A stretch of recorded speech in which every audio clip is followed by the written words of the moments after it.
Now, let's go on to our next video entertainment. It is, of course, the gruesome twosome at their most saccharine, sickly, schmaltzy worst. Take it away, Harry and Meghan. Hello, this is Tazine. Hi, Tazine. Hi, Tazine.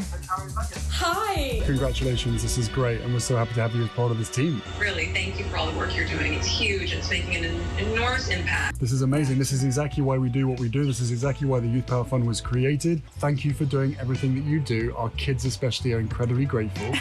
They don't know it yet. They don't know it yet. But they will. So good to talk to you. Bye. Bye. Thanks, everyone. Have a good Take one. care. Bye. Bye. Well, frankly, Charlie, pass the sick bag.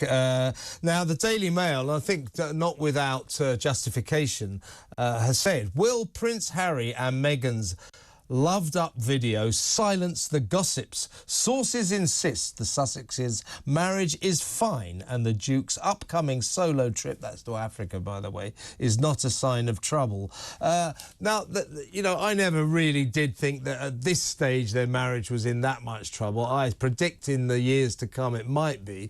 But they've heard the rumours, and this was a message of love to the world, wasn't it? I couldn't agree more, Kevin. I mean, I'm with you. There's lots and lots of talk on social media that the marriage is in trouble. There's no real evidence about it all, but it looks to me as if they're taking the opportunity to try to silence these critics.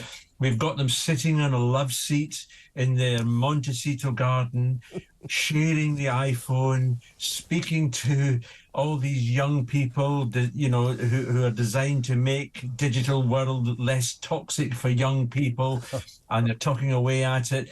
And, you know, these are surprise phone calls. So surprised that they're actually being filmed at the other end. You know, lucky old Jazine had a... lucky old Jazine just happens to be taking the pictures when suddenly a TV camera appears. And I love it when, you know, they say our kids are especially incredibly grateful. Archie's 4 and Lilibet's 2. I am not so sure that they're actually on the internet yet, but never mind the sort of. But the one thing that does happen at the end, Kevin, certainly in the version that I saw, is as it ends, a picture of Buckingham Palace comes up. Now that's the Buckingham Palace that these two hate so much that they've spent 6 episodes trashing it. And there's a blurb at the end that says the Royal Channel, and then there's a plug for guess who? Prince William and Catherine. Really?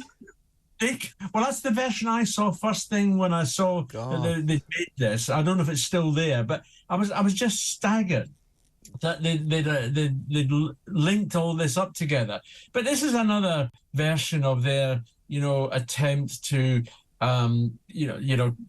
show the world that they're still a loving couple and everything else.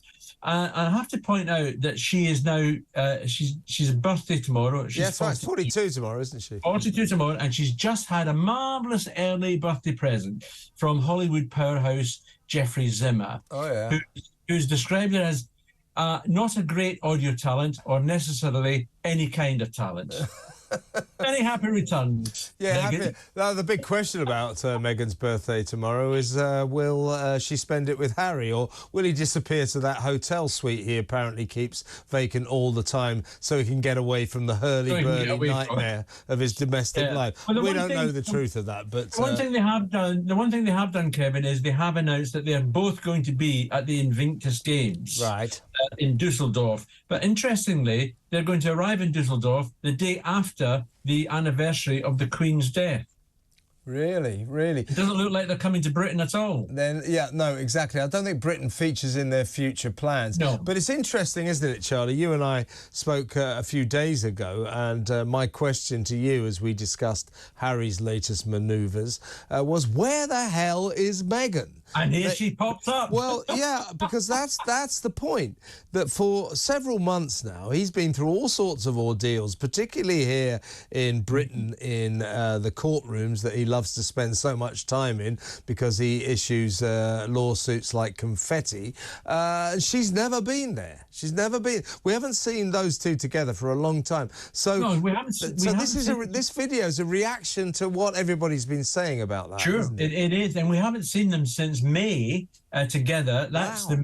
that's that event that they went to, and that incredible near catastrophic car crash that they were involved in. If you remember, that was the last time that we saw them or we heard anything from them as a couple.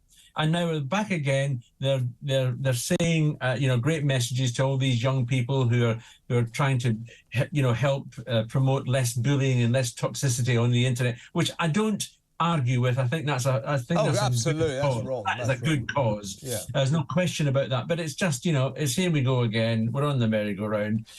Yes, indeed. Yet again.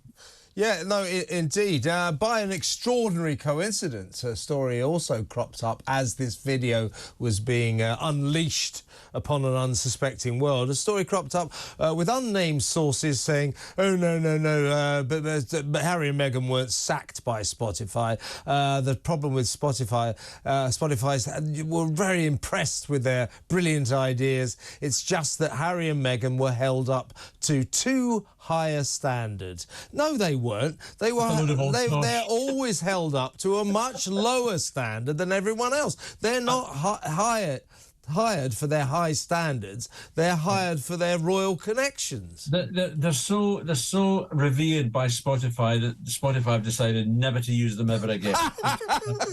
Well, that pretty much sums up where they stand in the pantheon of Hollywood business. Great to talk to you, Charlie, as ever. That's Charlie Ray, the brilliant former Sun royal editor.